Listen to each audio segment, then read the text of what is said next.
అండి welcome to Meenakshi creatives. నేను మీ మీనాక్షి రాజశేఖర్ని. ఇవాళ కొత్తిమీర కారప్పొడి మన సబ్స్క్రైబర్ అయిన భద్రావతి గారు అడిగారు. ఆవిడ కోసమే ఈ కారప్పొడి చేస్తున్నాను. భద్రావతి గారు చూసేయండి. కొత్తిమీర ఒక కట్ట తీసుకున్నాం కదా, ఇప్పుడు దీన్ని మనం ఇలాగా ఇవి కట్ చేసేసుకుందామండి. ఏమంటే ఇవి మొదళ్ళు ఇలాగా అన్నీ కట్ చేసేసి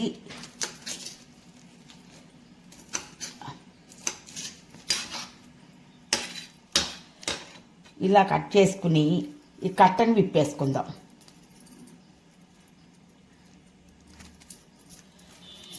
దీన్ని ఇలాగా కట్టను విప్పేసుకున్న తర్వాత ఇవన్నీ కూడా మనం చిన్నవిగా కట్ చేసుకుందాం. మరీ చిన్నవిగా కాకుండా ఇలాగా కట్ చేసుకుందాం.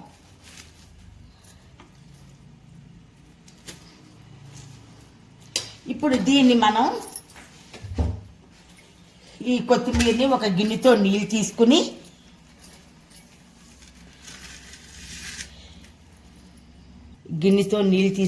గిన్నెలో చక్కగా శుభ్రంగా ఎక్కడ ఇది లేకుండా దీన్ని మనము కడిగేసుకుందాం. ఇది ఇలా శుభ్రంగా చాలా 4-5 సార్లు కడుక్కోవాలండి. మనం ఎప్పుడైనా బజార్ నుంచి తెచ్చిన కొత్తిమీర కానీ గోంగూర కానీ ఏదైనా 4-5 సార్లు కడుక్కోవాలి. కడుక్కున్న తర్వాత ఈ కన్నాల పళ్ళల్లోకి తీసుకుందాం.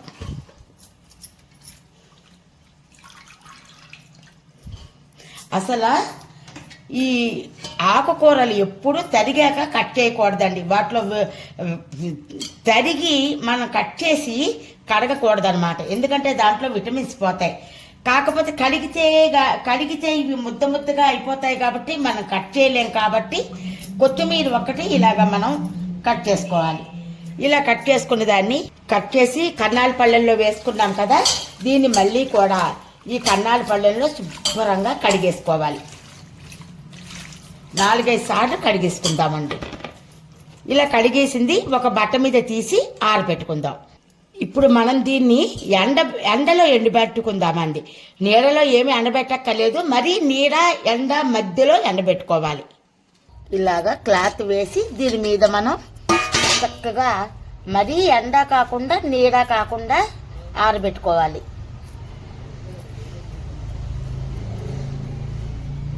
ఇలా ఆరబెట్టేసుకుందాం. కొత్తిమీర ఆరిపోయాక మిగతా ప్రాసెస్ చూపిస్తాను. మనం ఆరబెట్టుకున్న కొత్తిమీర ఉంది కదండి, ఎండకి నీడకి మధ్యలో, ఎండలో మాత్రం పెట్టకూడదండి. ఫుల్ ఎండలో పెట్టకూడదు, నీడకి ఎండకి మధ్యలో పెట్టాలి. ఇప్పుడు ఇలా పెద్దగా ఉన్నవన్నీ కూడా మనం కట్ చేసేసుకుందాం.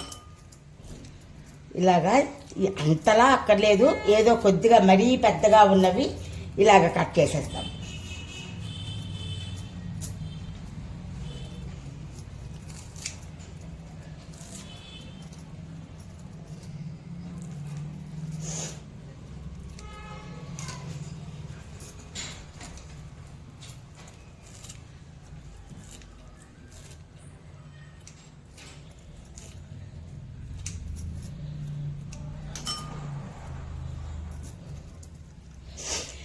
ఇవన్నీ ఈ కప్పుతో మనం కొలుచుకుందాం.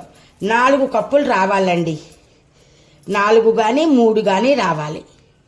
ఇది ఒక కప్పు కదా, ఇలా పక్కన మూకుడు ఉంది, మూకుట్లో వేస్తున్నాను. ఇది ఒక కప్పు, 2 కప్పులు. ఇది ఒక కప్పు, 3 కప్పులు వచ్చిందండి. ఇప్పుడు దీనికి కొలతగా మనం చేద్దాం. స్టవ్ వెలిగించి మూకుడు పెట్టుకుందాం. మనం మూకుడు పెట్టుకుని మూకుడు వేడయ్యాక మిగతా ప్రాసెస్ చూద్దాం.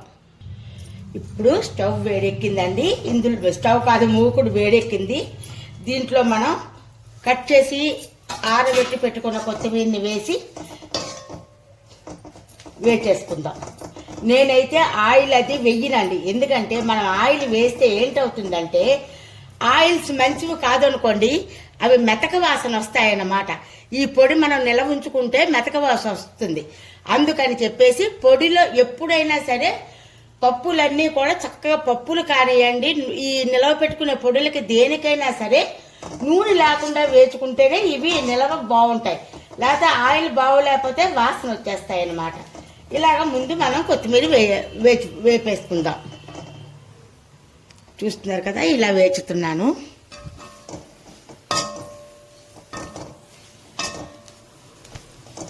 ఇది బాగా వేగిపోయాక మిగతా ప్రాసెస్ చూపిస్తాను. ఈ రకంగా మనం దీన్ని కొత్తిమీరని వేసుకోవాలండి. చూస్తున్నారు కదా. ఇప్పుడు దీన్ని మనం ఒక ప్లేట్లోకి తీసేసుకుందాం. నేను ఈ ప్లేట్లోకి తీసేస్తున్నాను.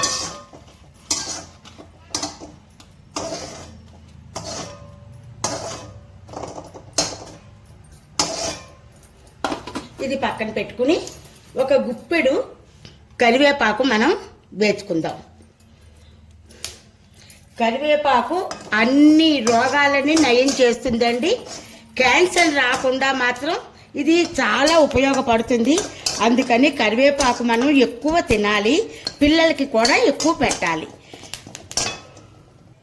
ఇప్పుడు ఈ కరివేపాకును కూడా ఇదే ప్లేట్లోకి నేను తీసేస్తున్నాను. ఇవి 3 కప్పులు కదండి కొత్తిమీర, అందుకని మనం మినప్పప్పు 1/2 కప్పు వేసుకుంటున్నామండి. దీన్ని కూడా ఎర్రగా వేసేసుకుందాం. పొట్టు మినప్పప్పు అయితే బాగుంటుంది. పొట్టు మినప్పప్పు వేసుకున్నాం అనుకోండి, సూపర్గా ఉంటుంది అన్నమాట. టేస్ట్ బాగుంటుంది. తర్వాత దీంట్లోని రక్తం పెట్టే ఇది ఎక్కువగా ఉంటుందండి. అంచేత మనం పొట్టు మినపప్పు ఎక్కువ వాడుకోవాలి వంటల్లో. మినపప్పు ఈ రకంగా వేగాక, అంటే 90% వేగిపోయాక మనం శనగపప్పు కూడా 1/2 కప్పు వేసుకుంటున్నాం. ఇందులోనే వేసి చక్కగా వేపేద్దాం. ఇప్పుడు దీంట్లో ఒక 8-10 మెంతులు వేస్తున్నానండి. మెంతులు ప్రతి దాంట్లోనే మనం వాడాలి. వాడితే షుగర్ రాకుండా బీపీని కంట్రోల్ చేస్తుంది. ఇప్పుడు ఇందులో మనం ధనియాలు వేసుకుందామండి. ఇవి కూడా 1/2 కప్పుకి కొంచెం ఎక్కువ వేసాను.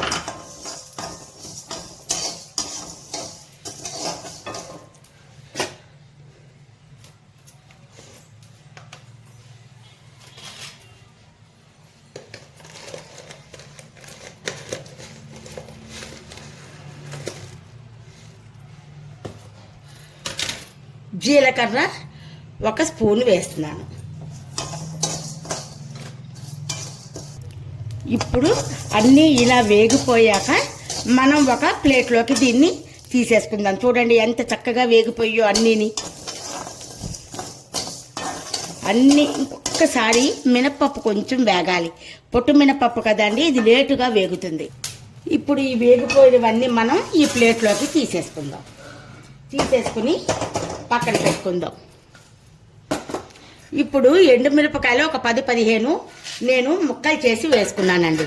ముక్కలు చేసి వేసుకుంటే చక్కగా వేగుతాయి, లోపల నుంచి వేగుతాయి. తర్వాత ఇలాగా గింజలు వస్తాయి కదండి, ఆ గింజలు వేగితేనే వీటికి టేస్ట్ అన్నమాట, మంచి సువాసన వస్తుంది. ఇలా వేగిన ఎండుమిరపకాయలు కూడా ముక్కల్ని కూడా ఇందులోకి తీసేసుకుందాం. మళ్ళీ మనం మూకుడు పెట్టుకుందాం. కొద్దిగా ఉప్పు వేసుకుందామండి. అన్నీ వేస్తే ఆ టేస్టే వేరు. ఒకసారి మీరు ట్రై చేసి చూడండి. ఉప్పు వేసాలి, వేచితేనే దాని టేస్ట్ బాగుంటాయండి. నేనైతే కల్లులుప్పు వేసానండి. ఇదైతే బాగుంటుంది, సముద్రపు ఉప్పు అంటారు కదా, అదన్నమాట. ఇలా వేగిన ఉప్పును కూడా మనము ఇదే ప్లేట్లోకి తీసేసుకుంటున్నాం. ఇప్పుడు మళ్ళీ మూకుడు పెట్టుకుని మనం చింతపండు మిరపకాయలు కొలత ఉండదండి. మన టేస్ట్కు తగ్గట్టుగా ఉప్పు, చింతపండు మనం ఇలా విడదీసి పిక్కలు అన్ని తీసేసుకున్న నార తీసేసుకున్నది మనం ఇందులో వేసుకుని చక్కగా ఒకసారి వేసుకోవాలి. ఈ రకంగా చింతపండును కూడా మనము వేసేసుకోవాలండి. ఈ చింతపండుని మాత్రం మనము ఒక వేరే ప్లేట్లోకి తీసుకుందామండి. ఎందుకంటే ఇదంతా విప్పి వేయాలి, లేకపోతే మిక్సీ పాడవుతుంది అనమాట. ఇవన్నీ కూడా మనకి ఇలాగ మనం వేసుకున్న పప్పులు, ఈ చింతపండు, అలాగనే ఈ కొత్తిమీర, కరివేపాకు ఇవన్నీ కూడా చల్లారనివ్వాలి. చల్లారనిచ్చాక మిగతా ప్రాసెస్ మీకు చూపిస్తాను. మర్చిపోయినండో, ఇందులోకి అసలైన ఇంగ్రీడియంట్ వేడి. దీని మీద మనం కొంచెం ఇంగు కూడా వేసుకోవాలి. ఈ చల్లారిపోయినవన్నీ కూడా మనం మిక్సీ జార్లో వేసుకుందాం. వేసుకుని ఈ చింతపండు కూడా చూసారా ఎలాగ అయిపోయిందో, దీన్ని కూడా మనం దీంట్లో వేసేద్దాం. వేసేసి దీన్ని మిక్సీ చేసుకుందాం. ఇప్పుడు మిక్సీ చేసాం కదా, చూస్తున్నారా ఇలా ఉంది. ఇప్పుడు దీంట్లో మనం ఈ కొత్తిమీర, కరివేపాకు కూడా వేసేసుకుందాం. నేనైతే వెల్లుల్లిపాయలు వెయ్యనండి, ప్రతి దాంట్లో వెల్లుల్లిపాయ తినలేము, అంచేత ఇలా అయితేనే బాగుంటుందన్నమాట. ఇలా కూడా మీరు ఒకసారి ట్రై చేసి చూడండి. ఇది ఎంతో మంచిదండి, 6 నెలల పాటు నిలవ ఉంటుంది ఇది. చూస్తున్నారా ఈ విధంగా మనం కొత్తిమీర కూడా వేసుకుని మిక్సీ చేసుకున్నాం. ఇప్పుడు దీన్ని మనం ఒక బౌల్లోకి తీసుకుందాం.